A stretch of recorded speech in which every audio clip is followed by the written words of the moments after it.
আজকে জুয়েলারি নিয়ে একদম ভিন্ন লোকে আজকে এখানে এসেছেন, কেমন লাগছে? আজকে অনেক ভালো লাগতেছে। আমার জুয়েলারিটা হচ্ছে এলোর থেকে, অ্যান্ড আমার এত সুন্দর শাড়িটা হচ্ছে আনজারা থেকে। আচ্ছা, এই যে প্রত্যেকটা ইভেন্টে যাওয়া, দর্শক অডিয়েন্স অল্প সময়ে এসে সবার মন জয় করলেন, সেই বিষয়গুলো কেমন লাগছে? ভালোই লাগতেছে, অ্যান্ড আই নো আপনারা সবাই আমাকে অনেক পছন্দ করেন, অ্যান্ড আপনারা চান বলেই কিন্তু আমরা ইভেন্টে আসি।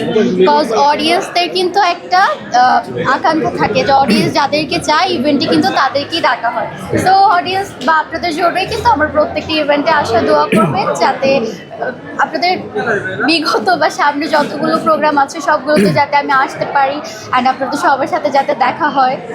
অনেক একটা প্রোগ্রামে আপনাকে দেখেছিলাম যে ভিন্ন আপনি একটা অনেকেই যারা রিল ভিডিও করেন, যারা আপনাদের ইন্টারভিউ যারা করে বাজেভাবে ক্যাপশন দিয়ে আপনাদেরকে বাজেভাবে মানুষের সামনে প্রেজেন্ট করা হয়, এগুলোর উদ্দেশ্যে কি বলার আছে আর আপনারা কি বলার আছে? আচ্ছা, যারা হচ্ছে বাজেভাবে ক্যাপশন দেন, আমি তো আসলে একটা যেমন এখানে আপনারা সবাই আছেন, আমি কিন্তু বুঝতেছি না যে কে কোন অ্যাঙ্গেল থেকে নিচ্ছেন, বাট আমি তারপরেও বারবার বলছি যে কেউ প্লিজ উপর থেকে নিয়েন না, যাতে খারাপ হয়। কারণ আমি যখন এই মিডিয়াটাকে নেক্সট টাইম দেখবো, আমার কিন্তু তার সাথে কমিউনিকেশন করার একটা ইচ্ছা চলে যাবে বা আমার জিনিসটা ভালো লাগবে না। বাট আপনারা সবাই আপনাদের মধ্যে অনেকে আমি চিনি, আপনিও কেউ চিনি, আপনারা কিন্তু মোস্ট অফ দ্য টাইম ভালো ক্যাপশন দিয়ে করেন বা কোনো খারাপ অ্যাঙ্গেল থেকে ভিডিও নেন না। সো সেটা আমি খুবই অ্যাপ্রিসিয়েট করি।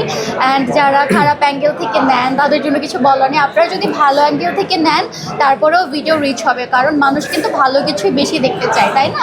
আর যারা হচ্ছে খারাপ মেন্টালিটির তারাই কিন্তু খারাপটা দেখতে চায়। সো আপনারা চেষ্টা করবেন সব কিছু যাতে ভালোভাবে নেওয়ার, তাহলে আপনাদের অডিয়েন্স ভালো থাকবে, সবসময় ভালো অডিয়েন্স ক্যাচ করতে পারবেন, আপনাদের চ্যানেলগুলো আরও গ্রো আপ হবে, আরও বড় হবে। সো আমি চাই আপনারা সবাই ভালো অ্যাঙ্গেল থেকে, গুড অ্যাঙ্গেল থেকে ভালো ক্যাপশন দিয়ে যাতে পোস্টগুলো আপলোড করেন। কিছুদিন আগে একটা ঘটনা ঘটেছে, সিয়ামের ওয়াইফের সাথে একটা ঘটনা ঘটেছে, ভিডিওটা অবশ্যই আপনি দেখেছিলেন। জি জি জি। হ্যাঁ, উপরে থেকে ক্যামেরা ধরায় পরবর্তীতে উনি ক্ষিপ্ত হয়ে গেলেন, পরবর্তীতে পরিমণি থেকে শুরু করে অনেকেই প্রতিবাদ জানিয়েছেন।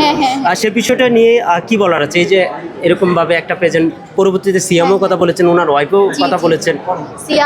সিয়াম ভাইয়ার যে ওয়াইফ, উনি তো খুবই ভদ্র একজন মানুষ। উনি মিডিয়ার সামনে একটু কম আসে, হ্যাঁ, উনি একটু বাসা থেকে কাজগুলো করে, ওনার অনেক কাজই দেখা হয়। সো আপুকে আমি খুবই অ্যাপ্রিসিয়েট করি, উনি অনেক ভদ্রভাবে অনেক নাইস প্রেজেন্টেশন করে। সিয়াম ভাইয়ার ওয়াইফের নামটা যেন কি আমার খেয়াল নেই, আমি খুব অবন্তী আপু। তো উনি খুবই প্রপারলি সুন্দরভাবে সব কিছু ক্যারি করে। সো আমি চেষ্টা করব যারা আপনাদের সামনে বোল্ড দিয়ে আসতে না চায়, আপনারা তাদের বোল্ড কোনো লুক হচ্ছে ক্যাচ করবেন না। যারা ভদ্রভাবে আসে তাদেরকে ভদ্রভাবে ক্যাচ করেন। যেমন আমি একটু ওয়েস্টার্ন ওয়েতে আসছি আজকে, সো আপনারা